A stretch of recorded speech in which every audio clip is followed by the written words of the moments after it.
Hi viewers, welcome to our channel. ప్రస్తుతం మనతో పాటు సీనియర్ జర్నలిస్ట్ దుర్గా కుమార్ గారు ఉన్నారు. వారితో ఒకసారి మాట్లాడు.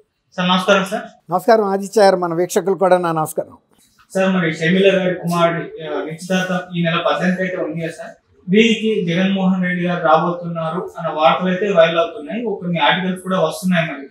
మరి కాంగ్రెస్ పిసిసి చీఫ్ గా షర్మిల గారు అయిన నేపథ్యంలో ఇప్పుడు జగన్ గారి నిశ్చితార్థానికి రాక ఎలా ఉంటుంది అంటారు సార్? మీ ఒపీనియన్. అంటే మన ఆదిత్య గారు, ఇప్పుడు వ్యక్తిగతమైన సంబంధాలు వేరు, రాజకీయమైన అంశాలు వేరు. ఇప్పుడు ఏంటంటే రాజకీయంగా ఉన్న అంశాలనే వ్యక్తిగతంగా తీసుకొచ్చి అవి వ్యక్తిగత కక్షలు రాక వెళ్తున్నాయి. గతంలో ఏ పార్టీలో ఎవరున్నా కూడా ఒక్కోసారి ఒకే కుటుంబం నుంచి తండ్రి కొడుకులు పోటీ చేసిన సందర్భాలు ఉన్నాయి, భార్యాభర్తలు వేరు పార్టీల నుంచి పోటీ చేసిన సందర్భాలు ఉన్నాయి ఒకే కుటుంబంలో. కానీ అవి బయట పోటీ వరకే, కానీ ఇంట్లోకి వచ్చిన తర్వాత డైనింగ్ టేబుల్ దగ్గర మళ్ళీ ఇద్దరు కలిసి భోంచేస్తారు, ఇద్దరు వేరు పార్టీల ప్రచారానికి వెళ్తారు, నవ్వుకుంటా మాట్లాడుకుంటారు, అంతేగాని వ్యక్తిగతంగా ఉండేది కాదు. కానీ ఇటీవల కాలంలో మీరు అడిగినట్టుగా ప్రతిదీ కూడా రాజకీయాలతో ముడిపెట్టి చూస్తున్నారు. అది చాలా దురదృష్టకరమైన పరిస్థితి. మొన్న షర్మిల గారు జగన్మోహన్ రెడ్డి గారు ఇంటికి వెళ్ళటం కూడా ఒక న్యూస్ అన్నట్టుగా అయిపోయింది. నిజం, తప్పులేదు. అంటే సమాజంలో రాజకీయాల్లో వస్తున్న మార్పుల మూలన ఈ విధమైన పరిస్థితి వచ్చింది. అసలు వెళ్తారా లేరా అని కూడా చాలామంది అనుమానపడ్డారు. ఎందుకంటే కక్షలు అలా ఉంటున్నాయి వ్యక్తిగతంగా స్పర్ధలు. సరే, ఏది ఎట్లా ఉన్నా ఇద్దరు తోడబుట్టిన వాళ్ళు కాబట్టి ఆమె కూడా వెళ్ళి ఆ పెళ్లి పత్రిక అయితే ఇచ్చి వచ్చారు. ఎంత ఆత్మీయతగా మాట్లాడుకున్నారో మాట్లాడుకోలేదనేది పెద్ద విషయం కాదు. ఇక సమాజం కోసం లేకపోతే కుటుంబంలో నలుగురు ఏమనుకుంటారు అనేది ఇవాళ అనుకున్నా కూడా లెక్క చేయని కుటుంబాలు కూడా ఉన్నాయి. కానీ కనీసం ఆ మర్యాద పాటించి వెళ్ళి వచ్చింది కాబట్టి షర్మిల గారు, నేను అనుకోవటం జగన్మోహన్ రెడ్డి గారు కూడా తన మర్యాద తను కాపాడుకుంటారని అనుకుంటున్నా నేను వ్యక్తిగతంగా. అంటే జగన్మోహన్ రెడ్డి గారు కూడా రాజశేఖర రెడ్డి గారు కుమారుడు కాబట్టి, రాజశేఖర రెడ్డి గారు కూడా ఇప్పుడు చంద్రబాబు గారు తెలుగుదేశం అయినా ఆయన కాంగ్రెస్ అయినా వ్యక్తిగతంగా వీళ్ళ రిలేషన్స్లో ఎప్పుడు తీవ్రమైన అంశాలు రాలా. చాలా మానవతా సంబంధాలు మాత్రం బాగుండేవి. కాబట్టి ఆయన ఇంకోటి ఏంటంటే అసలు ఆయన దగ్గరికి ఎవరన్నా పనుల మీద వచ్చిన వ్యక్తిని కూడా ఆయన ఎప్పుడు పార్టీ గురించి అడిగే తత్వం ఆయనకి లేదు. తర్వాత వేరే పార్టీ నాయకులైనా సరే కాక వచ్చి వీళ్ళని కనుక ఆయన అడిగితే నువ్వు ఫలానా పార్టీ కదా నీకెందుకు చేయాలి అనే తత్వం కూడా లేదు. వచ్చాడు అంటే చేస్తాడు, అది ఆయన తీరు. వెళ్ళేవాళ్ళు ఏమైనా అనుమాన పడతారు చేస్తారో లేరో అని.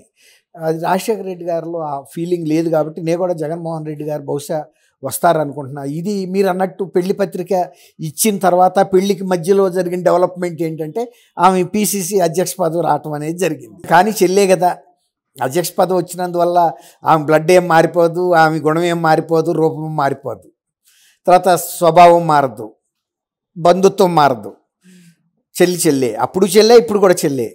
కాబట్టి ఆయన ప్రజల్లో ఒక రాష్ట్రానికే తండ్రి లాంటి పదవిని ఆయన స్వీకరించాడు. 2019లో 151 సీట్లతో ఆశీర్వదించారు. మరి తండ్రిగా అంత బాధ్యత ఆయన నెరవేర్చాడా లేదా అనేది చాలా అనుమానాలు ఉన్నాయి ఆ విషయంలో. అంటే ఆ ఇచ్చిన బాధ్యతని ఆయన అంత సక్సెస్ఫుల్గా ప్రజలు ఇచ్చినంత విశ్వాసాన్ని, ప్రజల పట్ల అభిమానాన్ని ఆయన చూపించలేకపోయాడు. అంటే అంత పరిపక్వత చూపించలేదు పరిపాలనలోనూ. ఎక్కువ కక్ష సాధింపు, వ్యక్తిగతమైన విషయాలకే ప్రాధాన్యం ఇచ్చాడు. ప్రజలకి సంబంధించిన అంశాలని, పరిపాలన అంశాలని పక్కన పెట్టాడు. ఇవాళ ఆయన తొందరపడుతున్నాడు. ఎన్నికలు ఒక 2-3 నెలల్లోకి వచ్చేసిన తర్వాత, ఇప్పుడు మీరు ఒక ఎగ్జామ్ రాస్తున్నారండి, 3 గంటల సేపు దాని డ్యూరేషను, మీరు 2 గంటల 50 నిమిషాలు అటు ఇటు చూశారు, కిటికీలోని చూశారు, ఫ్యాన్ తిరగటం చూశారు, వెనకాడిని పెన్నుతో పొడిచారు, ముందాడిని గీకారు, పక్కనాడిని తన్నారు, అయిపోయింది 2 గంటల 50 నిమిషాలు. చివరి 10 నిమిషాల్లో తన్నులు ఆడితే ఏం లాభం? ఏం రాయగలుగుతారా? అసలు ప్రశ్నాపత్రమే మీరు చదవపోతుంది, ఇతర కార్యక్రమాలకు ఉపయోగించారు. అట్లాగే ఆయన ఈ 4 సంవత్సరాల 9 నెలలు ఇతర కార్యక్రమాలు, చంద్రబాబు నాయుడు గారిని లండన్లో ఉండి అరెస్ట్ చేయించి నాకు తెలియదే ఆయన అరెస్ట్ అయ్యాడా అని నటించినంత మాత్రాన, తర్వాత ఆయనే వాళ్ళ సొంత బాబాయిని చంపాడని అందరి ముందు చెప్పి ఆయన మీద కేసు కూడా పెట్టించలా. చంపినట్టా చంపనట్టా? ఇప్పుడు కన్నా ఆయన కనీసం క్షమాపణ చెప్పాడా? నేను పొరపాటుని చెప్పాను, చంద్రబాబు నాయుడు గారును, లోకేష్, ఆదినారాయణ, బీటెక్ రవి ఈ అచ్చిలో సంబంధం లేదని ఇప్పటికీ జనం అనుమానిస్తున్నారు. ఆయన చెప్పిన దాంట్లో ఆయన ఏమో ఉపసంహరించుకోవాలా. ఏదైనా తప్పు జరిగినప్పుడు ఎవరైనా సారీ నేను ఆ ఎమోషన్లో చెప్పాను, నాకెవరో ఇట్లా చెప్పారు కాబట్టి ఆయన అంత వర్ణించి చెప్పాడు కదండి.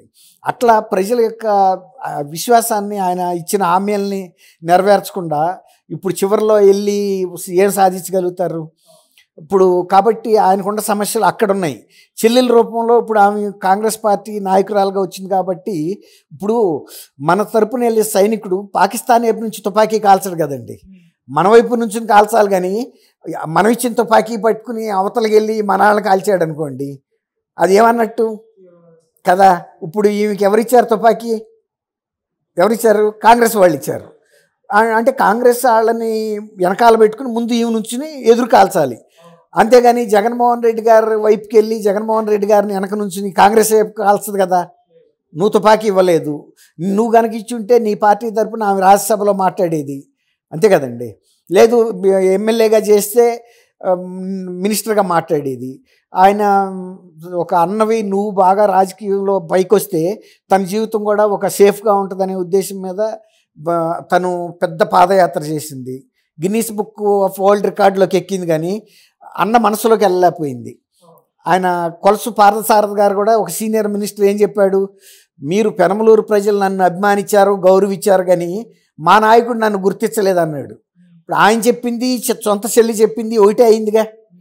కాబట్టి ఆయన ప్రజలనే కాదు ఎవరిని కూడా ఆదరించే స్వభావం లేదని మనకు అర్థమవుతుంది.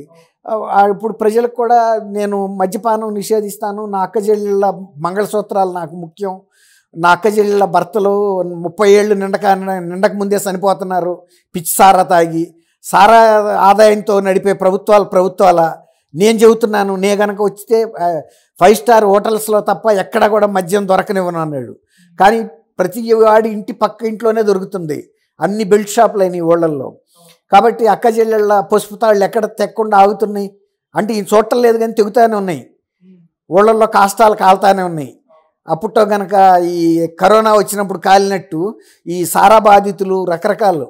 ఇప్పుడు కేజీ హాస్పిటల్కి వెళ్తే భారతీయ జనతా పార్టీ అధ్యక్షురాలు పురంధేశ్వరి గారు గ్యాస్ట్రో ఎంటాలజీ వార్డుకి వెళ్తే ఏ వార్డుకి వెళ్ళినా కూడా ఈ సారా బాధితులేనని చెప్పారు వాళ్ళు ఎక్కువ మంది, అంతా చిన్న చిన్న వయసు వాళ్ళు.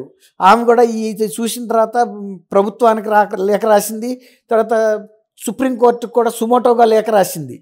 ఇట్లా ఆంధ్రప్రదేశ్లో సారా నాసి రకం సారా సప్లై చేస్తున్నారు, ప్రజల ఆరోగ్యాలు దెబ్బతింటున్నాయి, అకాల మరణాలకు గురవుతున్నారు.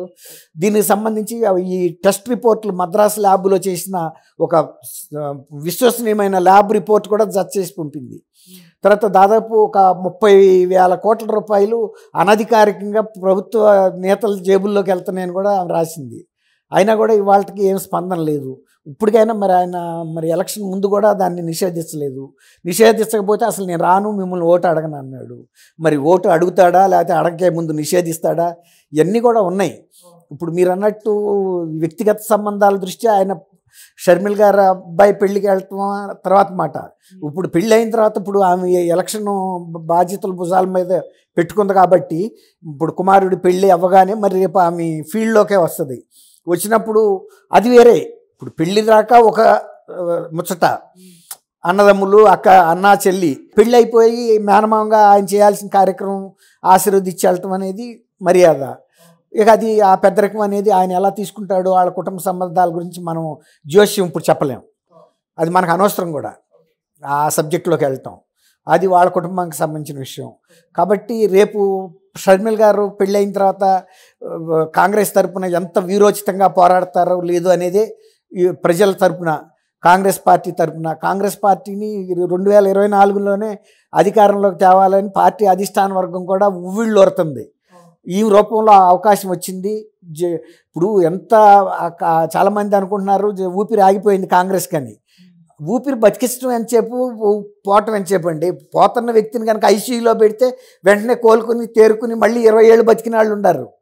ఒకవేళ కనుక ఇన్ టైంలో వైద్యం అందకపోతే 20 ఏళ్ల కుర్రాళ్ళు కూడా చచ్చిపోయిన వాళ్ళు ఉన్నారు.